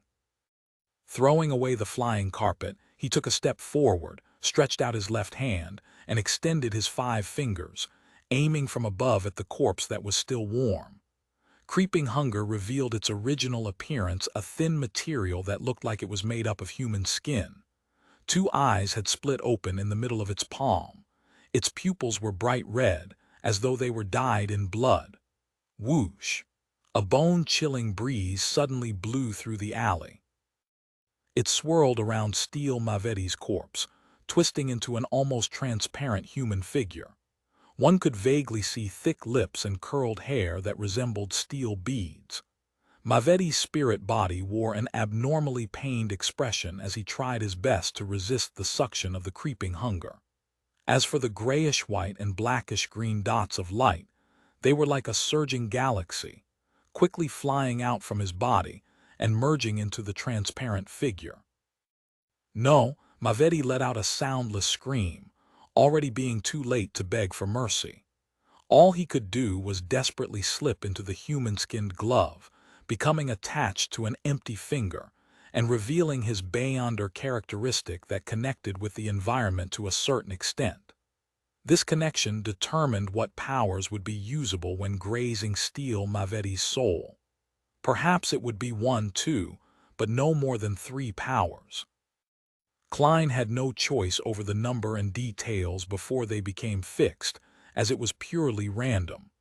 Creeping Hunger quickly blanketed its paleness, and finally returned to its former disguised state, a plain black glove. Klein closed his eyes and sensed the changes for a few seconds before letting out a profound sigh. This time, His luck wasn't bad, but it wasn't too good either. He had succeeded in acquiring 3 beyonder powers belonging to Steampunk Moretti, but he didn't receive the body as hard as steel, the tenacious vitality of being impervious to gunfire, flames, or a certain degree of explosives. The first is the power of a zombie, which allows me to unleash a critical attack, making up for my previous flaws of only having a nimble combat style. The second is mastery over ice. Although it's impossible to condense an ice spear or create a blizzard like that of the demoness pathway to inflict a direct attack, I can freeze the surrounding ground, lower the temperature of the air, and effectively affect the movement of my enemy. If there's any physical contact, then I can even freeze the enemy's body or stiffen his flesh and blood. It's a perfect match for my combat ability. The third is the manipulation of zombies. I no longer need to be afraid of not being able to have partners for a round of cards. Klein thought for a moment, then he bent down to inspect the items on Steampunk Moretti's person. He quickly found 26 pounds, 11 solely, and 8 pence in cash, as well as a collection of strange things that seemed normal, such as candles, clips, a thorny whip, and so on. Considering the fact that Steampunk Moretti was a member of the Rose School of Thought and belonged to the type of people who indulged in their desires, Klein vaguely understood what was going on. Spitting on the ground, he only took the cash. Werewolf has supernatural healing powers. Zombie has a body like steel. There's really no need for him to carry any healing-related medicine or items. It's as Danitz concluded, Moretti doesn't have any mystical items. That's right, mystical items are few in number to begin with. Many have clear flaws and negative effects. Not everyone can have one even if they want one. Previously, in the group consisting of a wraith, zombie, and werewolf, there were only 2 mystical items: scarlet lunar corona and biological poison bottle. Klein nodded and took out a folded piece of paper. He unfolded the yellowed piece of paper and placed it on the body of Steampunk Moretti, covering his face. It was a bounty notice with a portrait of Moretti and the corresponding bounty reward. 6,000 pounds. Klein straightened up, took a step back, stepped on the peacock blue carpet, and pulled out a paper figurine. Pa! With a swing of his arm, his wrist shook, and the paper figurine was thrown out. It burst into flames before scattering into ashes. Soon after, he phased into a shadow and disappeared into the alley along with the items. 2 or 3 minutes later, Cordoba Roy rushed over with a portion of the mandated Punisher team, just in time to see a cool breeze blow up the bounty notice, revealing Steampunk Moretti's dissolving flesh and blood dissolving, his eyes wide open. Whoosh! The bounty notice fell to the side and remained facing up. Having lost track of their target, Cordoba and the others silently brought Steel's corpse back to the area where the battle had taken place. Glancing at the team members who were inspecting the site, the deacon, Cordoba, restrained his emotions and asked in a deep voice, "A believer of the sun?" This was the most important question for him and his diocese. The mandated Punisher team member responsible for finding clues via supernatural means to recreate the truth wasn't a beyonder of the storm pathway, but a Sequence 7 knowledge keeper corresponding to reader, also known as detective. He didn't rush to answer, but instead came over and squatted down to examine Moretti's corpse. After a while he looked up and said, "It's not a believer of the sun, probably a result of using the powers of a mystical item." "Reason?" Cordoba asked with a frown. The mandated Punisher said, "There's an evil feeling within that stems from flesh and blood. One of the corpses was devoured in such a manner, leaving only a body's traits and items. If it's a sun believer, they wouldn't do something like that even if they relied on items. To them, things in the domain of the true creator are sacrilegious and require immediate purification or sealing. They likely wouldn't borrow its powers. After thinking for a few seconds, Cordoba agreed with this conclusion and asked, "Someone from the Aurora Order?" "No, a real Rose bishop or shepherd wouldn't act so crudely. They'll definitely wrap the corpse within their body and deal with the scene after departing. There's no reason to dismember the body on the spot. It's a waste of time that also leaves a bunch of items that can be considered valuable. To devour him in such a rush, it resembles that of the negative effects of a mystical item," the knowledge keeper said calmly. "A mystical item that possesses powers in both the sun and secret suppliant domains. Perhaps it's something with powers like that of a shepherd. Berg, what's your take?" As a deacon, Cordoba had the clearance to know of a shepherd and their special abilities. As for the knowledge keeper knowing, it was a result of his position in the team. The other mandated punishers had no idea what they were talking about. Knowledge keeper Berg stood up. "It's all possible." "Any suspects?" Cordoba asked in a low voice.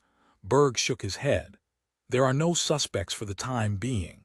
But one thing can be confirmed. Blood Brambles was killed by blazing Danets. The other person is his helper, a rather terrifying powerhouse that's not weaker than a pirate admiral." "A terrifying powerhouse." Cordoba's expression turned grave as he muttered under his breath. Following that, his eyes lit up. "Could it be Edwina? She can simulate some Beyonder powers which she has seen before." Knowledge keeper Berg pondered for a moment and then said, "We can't rule out that possibility, but our intelligence shows that she was in the vicinity of Sonya Island a few days ago. Unless she can simulate a corresponding ability and use the spirit world to travel here." Cordoba paced back and forth, looked around and said, "Deal with the scene, and don't bring this to the attention of the nearby residents. I'll submit the mission report, and let's hope that we'll receive more effective information."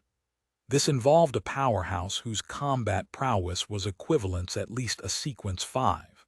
He could only restrain his irascible mood and make the most rational decision.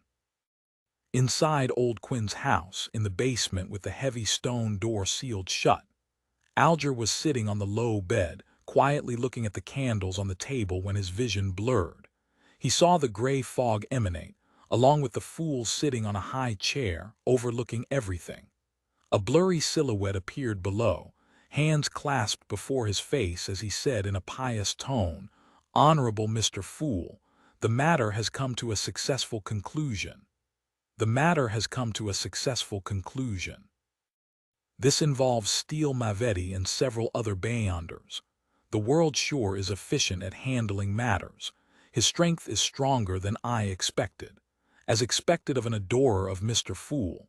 Heh. He might be able to sell another Beyonder characteristic at the Tarot Club, maybe even more than one.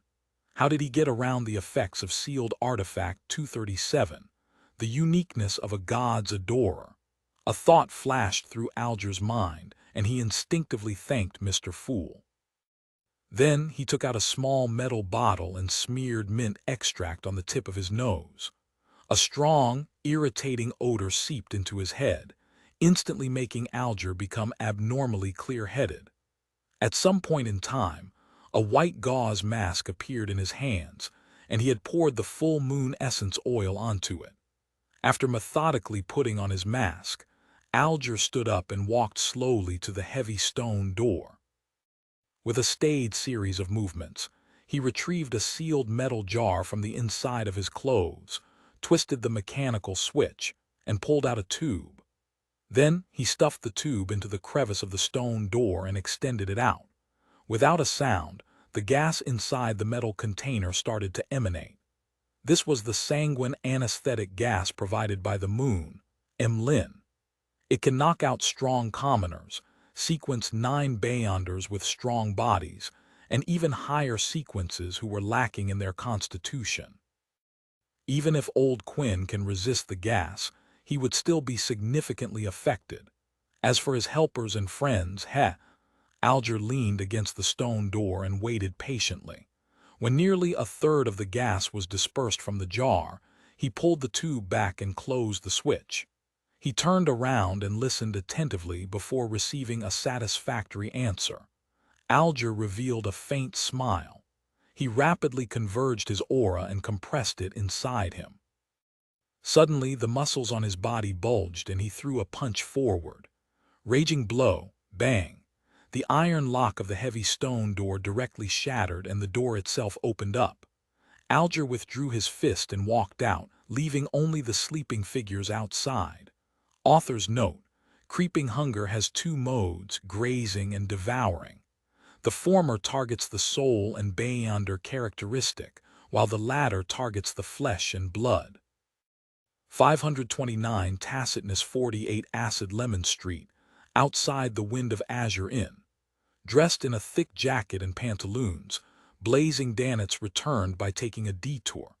He clung to the corner of a wall, remaining motionless for a long time. He was hesitating on whether to take the opportunity to run away and not face the terrifying madman, J.M. Sparrow, again.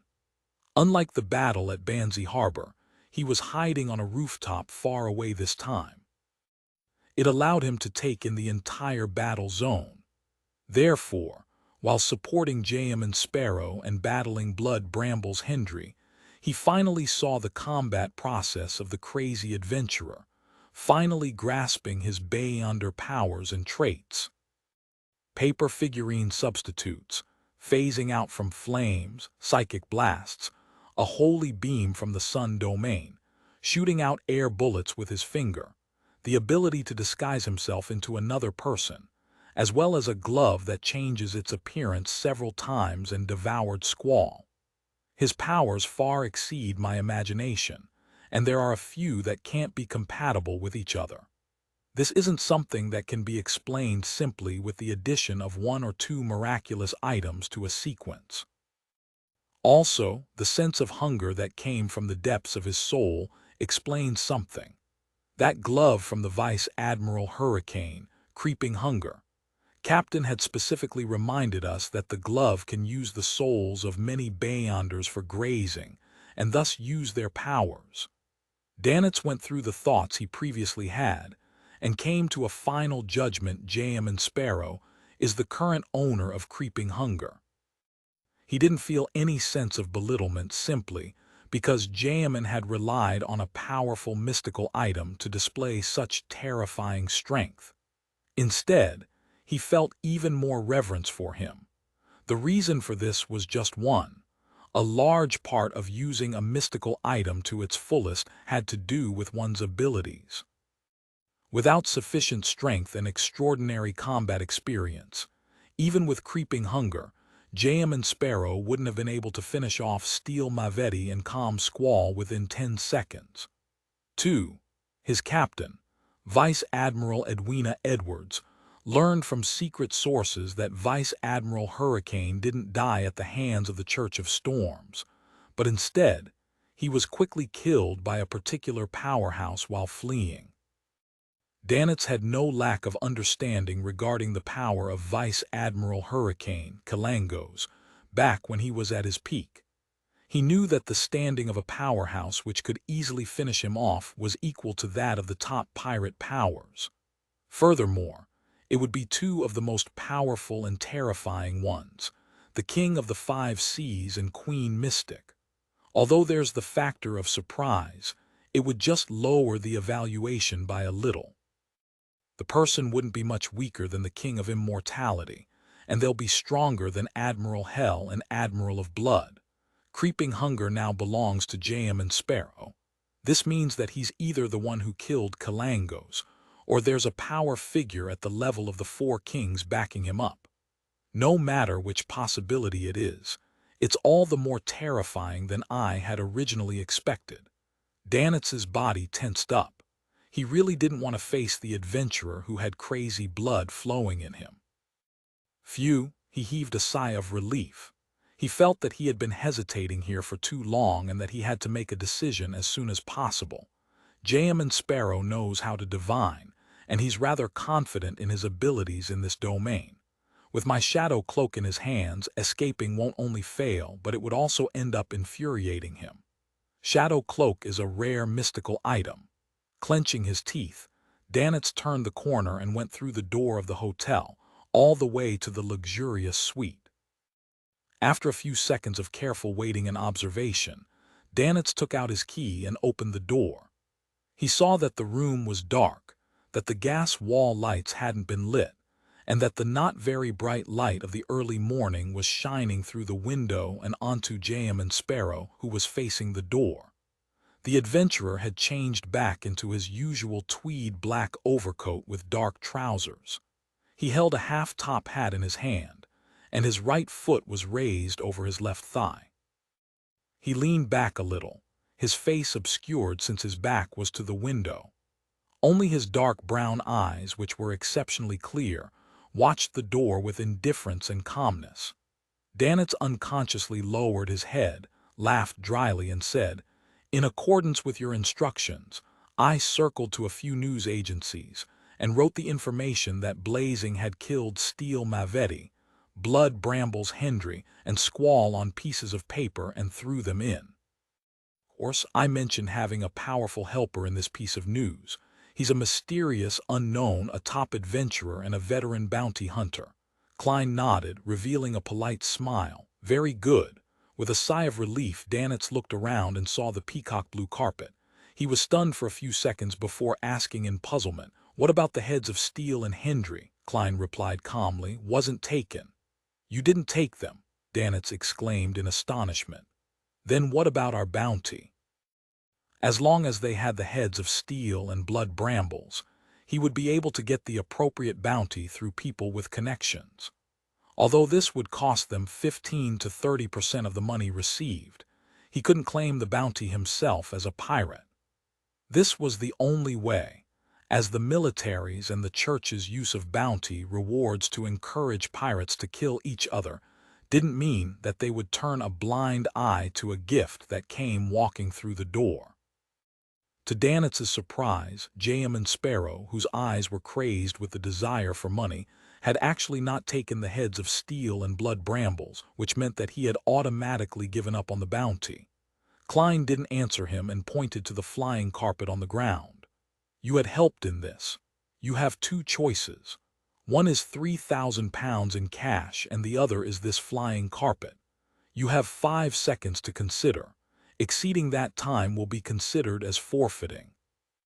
£3,000 in cash or the flying carpet. This flying carpet seems to only have the ability of suspension and flight. Furthermore, its speed isn't too fast and it's not too useful. No, at sea, to a beyonder not from the Seer Pathway, such items are very precious. At the very least, there's no need to worry about the aftermath of a ship being sunk. Danitz was momentarily thrown into a dilemma. Then he heard J.M. Sparrow's voice counting. 3, 2. Danitz's heart skipped a beat and he quickly said, "Flying carpet." Klein nodded and said, "Okay." With the knowledge that J.M. had great credibility, Danitz finally relaxed before asking with a grumbling mumble, "Why didn't you count 5 and 4? Wasn't it supposed to be 5 seconds?" Klein replied without changing his expression, "Counted inwardly. Counted inwardly." Danitz took a deep breath and grimaced. Klein slowly stood up, flicked his wrist, threw the hat from his hand, and left it hanging firmly on the rack before walking to his bedroom. Cathedral of Waves. Alger, who entered in the name of coming for morning prayers, met the diocese bishop, Chogo, and explained everything that had happened last night. The only thing that had been modified was that the sanguine anesthesia gas had been turned into a slumber charm of the Church of Evernight. Chogo nodded in approval. To be able to go deep into the enemy's lair and bear the risk of death for the sake of your faith, such an act is worthy of praise. You are a true storm attendant. Last night, we captured 5 beyonders and killed 2 of them on the spot. As a result of this, Mavetti, Hendry, and Squall have also died. The heads of these 3 pirates will no longer appear, or they will be in our hands, so the government's bounty will be ours. The total receivable reward will exceed more than £10,000 in total, and you will receive the bulk of it, which is £6,000. Do not refuse. The Lord has told us that those who fight for their faith must not be reserved. Holy Lord of Storms. An excited Alger pounded his left chest with his fist. Although he and the world didn't agree on how to split the spoils of war, he believed that the two of them had come to a tacit understanding. For example, they were not to interfere with each other when hunting pirates. As the bounty needed to be laundered through the church, the two of them would split it equally. As for the bounty offered by countries and organizations such as Intis and FASAC, Alger didn't hold any expectations for them. This was because every time one exchanged for the bounty reward, one needed to hand over the corpse or head of the target. Therefore, only one entity could be chosen. Only those with a deep background and good relations with the various organizations and countries could receive all of them. 3,000 pounds will belong to the world. If I were to lose 3,000 pounds at once, it will raise suspicion. Yes, I'll have to find an opportunity to buy a mystical item. Such things are rare, so they're often overpriced, even more so when in times of great need. No one will doubt that I spent 5,000 pounds on a purchase that's worth 3,000 pounds. If I sell the items obtained from Old Quinn, the ones he had received, the accounts would be squared. Alger quickly came up with a follow-up solution. Knowing that he had 3,000 pounds waiting for him, Klein sat happily in the high-backed chair of the fool and considered a serious question. That is, after grazing Steer Pathway, he had to release a soul from creeping hunger as he promised. Their beyonder powers are quite useful. It's quite a pity to release them before finding a replacement. Yes. Besides, I've already released that faceless. There doesn't seem to be a need to do it this time. Feelings of hesitation and reluctance to part had stirred in Klein's heart as he was thrown into a dilemma. He was unable to make a decision. After a long time, he leaned back and exhaled. I can't deceive myself. He shook his head and laughed, turning relaxed from making up his mind. He decided to keep his promise and release a soul. The faceless from before had been released early because he wanted to receive some corresponding information. It was already an equal exchange. Which one should I release? Miss Justice bought the materials for a psychiatrist potion and a mystical item worth 5,500. Even if she's rich, her financial situation should be tight, so it wouldn't be appropriate to sell the psychiatrist characteristic at this time. Yes, she still owes my adorer 2,000 pounds and will repay the money in February or March. Klein rejected the idea and decided to release the nightmare. As a former Nighthawk, he always had an inclination and felt gratitude based on his impression and feelings towards beyonders in this domain. Therefore, it wasn't difficult to make a choice in these situations without having any other factors to consider. Calming himself down, Klein picked up the human-skinned glove that he had previously brought above the gray fog. He closed his eyes and began to sense the distorted souls. Without any hesitation, he released the nightmare. 530 Chronicles the nightmare appeared by the side of the long bronze table. He was a man in his 30s with black hair and blue eyes, a long, thin face, and obvious nasolabial folds. He had a beard that wasn't too thick by his mouth and chin. As the pain and the distortion eased, he pressed his hand to his chest and gave a solemn bow. Compared to the faceless from before, the nightmare was obviously not as muddle-headed and weak after being released. It was unknown if the Evernight Pathway's enhancement to one's soul was stronger than that of the Seer Pathway, or if it was because the grazing process had only happened recently. Klein sighed silently and began asking via spirit channeling, "Why did you die at the hands of Kalangos?" The corner of the nightmare's mouth slightly curled up, revealing a bitter smile. "I'm a red glove from the Nighthawks. I was tracking down a bunch of ancient chronicles that originated from a Baalem imperial tomb. We suspected that they were related to the reason for Death's passing.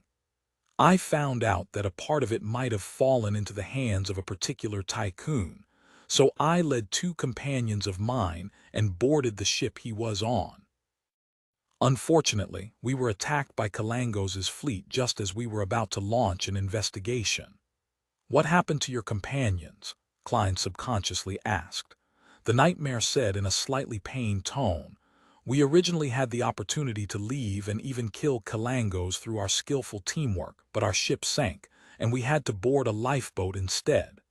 Everyone died. No, they were killed in the line of duty. May the goddess bless you. Klein drew a crimson moon inwardly. This made him more aware of the great difference between fighting at sea and fighting on land. Environmental factors were of critical importance. Beyonders not from the Seer Pathway would be at a great disadvantage. If it wasn't because of the fact that the flying carpet had been huge, cumbersome, and slow, making him an easy target, Klein would have opted to keep it and give Dan its cash. Fortunately, I have the bladder of a murloc. I can find an artisan to create a mystical item that allows me to swim underwater. Unfortunately, it's very difficult to find an artisan. Most of them are from the Church of the God of Steam and Machinery, and there aren't many unaffiliated ones. Otherwise, mystical items wouldn't be this rare. If push comes to shove, I'll get Mr. Hanged Man to help. Klein looked at the nightmare who had been killed in the line of duty and said softly as he leaned back, "What's your name? What unfulfilled wishes do you have?"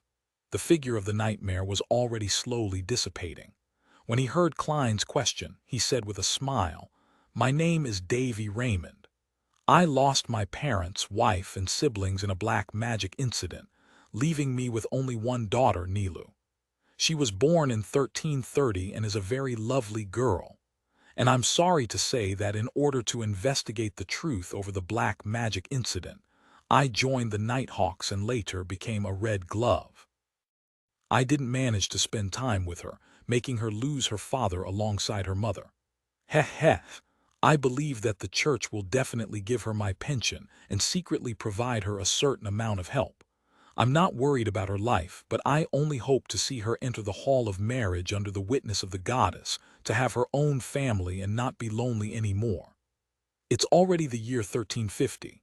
She may already have a marriage partner." Klein sighed wistfully and said, "Time flies." Davy Raymond muttered in response, "Tell her that all the culprits have been punished and that I died because of an accident. There's no need to hate anyone anymore. Tell her that Daddy loves her and Daddy is very sorry." His figure became more and more transparent and he was about to disappear. Klein closed his eyes and asked, "Where does she live? What's the name of the tycoon who collected Death's Chronicles?" "We live in Dacey County's Canant City. It's a beautiful seaside city, with rich rubber plantations growing nearby. If she hasn't moved, then she'll be living at 67 Red Indus Street. The tycoon's name is Jimmy Necker. He should have fallen into the hands of Kalangos as well." Before Davy Raymond finished speaking, his figure had already completely disappeared, leaving only a deep black gem-like object on the surface of his glove. Klein quietly watched this scene, and after a few seconds he raised his right hand and tapped 4 times clockwise on his chest. He then said in a deep voice, "If there's a chance, I will visit your daughter and see how she's doing."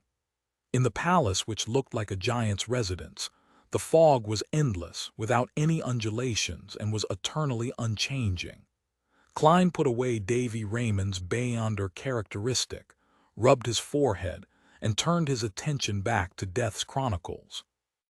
The Death Pathway and the Evernight Pathway can be switched at high sequences. There's nothing odd about the church sending personnel to investigate the corresponding chronicles. I wonder if Jimmy Necker is dead or not. I'll need to find out. If he has already perished in a tragic case, and the thing has fallen in Kalangos' hands, that will require me to investigate from the pirate's side. Kalangos' crew now belongs to Vice Admiral Ailment Tracy. As it involves death, it might be able to help Mr. Azek. Klein decided to check it out in passing himself, and if he encountered any difficulties, he could write directly to the powerhouse. After clearing his mind, he quickly returned to the real world and used the ritual to summon creeping hunger back. After everything was done, and seeing that it was already getting late, he gave up on the idea of trying to catch up on his sleep. He decided to summarize the experiences and lessons from last night's operation. The biggest lesson for Klein was that he had overestimated the patience of the mandated punishers. He had originally hoped that, even if there had been an accident in the beginning, the mandated punishers would have been able to restrain him and wait for the real target, the real protagonist, Steampunk Moretti, to appear. When that happened, they would have definitely used the sealed artifact which can pull many people into a dream, restraining all the unaffiliated Beyonders who had involved themselves in the Blitz. As for me, due to my uniqueness, I would be able to detect that I'm asleep and be able to forcibly escape. Then, I could have dealt with Steampunk Moretti and his helpers in a composed manner, completing an achievement of an instant kill, and also bring 2 corpses along with me. Yet just as the incident happened, that bunch of irascible bros stormed in. They didn't even leave any backup teams to watch out for any contingencies. At the very most, they would let the wielder of the sealed artifact stay beyond the periphery with 1 or 2 guards.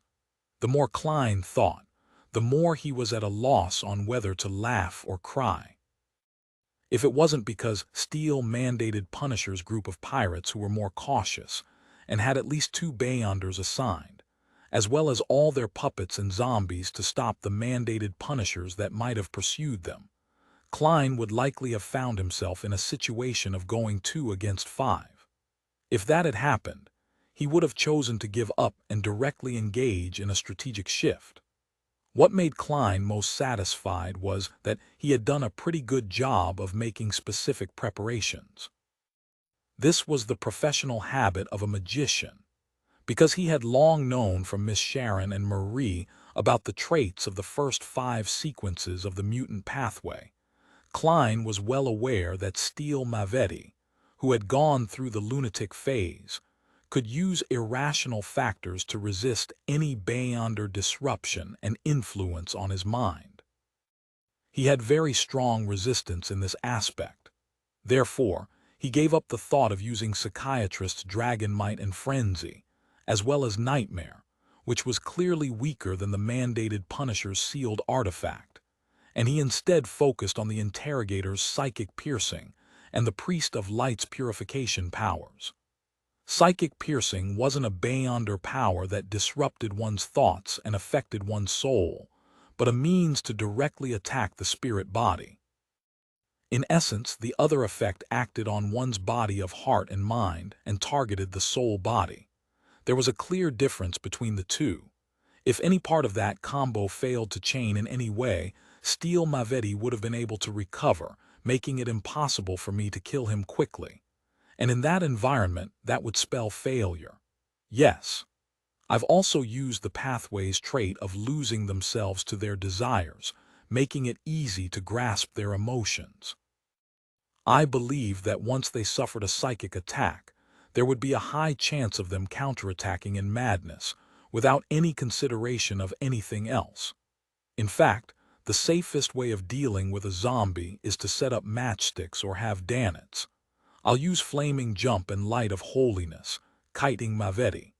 It'll make him want to battle but be completely unable to reach his opponent. He wouldn't escape even if he wanted to. Just send a fireball and I'll catch up to him. Unfortunately, it's a waste of time and the situation didn't allow for it. Klein sighed, took out his pocket watch, snapped it open and checked the time. Seeing that it was almost 9 o'clock in the morning, he turned the handle of the door and walked out of the bedroom. At this moment, Danitz was lying in a reclining chair, producing snores that sounded like a steam engine was operating in the room. He was quite alert, opening his eyes and sitting up as soon as Klein came out. "Are you going out?" Danitz asked when he saw J.M. and Sparrow take off his hat from the coat rack. "Yes." Klein maintained his persona and didn't explain that he was attempting to act by helping someone confess. "What about me? Steampunk Moretti and his men are almost all dead, so I don't have to worry about that anymore. Even if the newspaper doesn't publish the news, I can spread it myself. There were idle pirates and adventurers who will use it as a material for bragging, spreading the matter to the sea, and would end up informing Captain. That bunch of dogshit can't do a thing aside from drink and brag, but even so, they still have their uses. Danitz thought for a moment, then he asked while secretly feeling a sense of fear, "Mr. Sparrow, can